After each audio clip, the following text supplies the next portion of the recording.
প্রত্যেকের জীবনে একটি গল্প থাকে। ২৪ বছর বয়সী এক ছেলে ট্রেনের জানালা দিয়ে বাইরে দেখছিল আর চিৎকার করে বলছিল, বাবা দেখো, গাছগুলো সব পেছনের দিকে চলে যাচ্ছে। বাবা হাসছিল এবং পাশের সিটে বসা এক জুটি ছেলেটির এমন বাচ্চা সুলভ আচরণ সহানুভূতি নিয়ে দেখছিল। হঠাৎ করে ছেলেটি আবারও চেঁচিয়ে উঠল, বাবা দেখো, মেঘগুলো আমাদের সাথে দৌড়াচ্ছে। জুটিটি আর নীরব থাকতে পারল না। বৃদ্ধ বাবাকে বলে ফেলল, আপনি আপনার ছেলেকে কেন কোনো ডাক্তারের কাছে নিয়ে যাচ্ছেন না? উত্তরে সেই বাবা হেসে বলল, আমি দেখিয়েছি, আমরা হাসপাতাল থেকেই আসছি।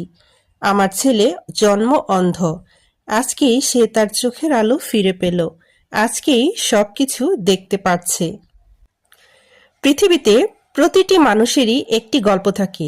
কাউকে ভালোভাবে না জেনে তার সম্পর্কে কিছু বিচার করে ফেলা ঠিক না। সত্যিটা আপনাকে চমকে দিতে পারে।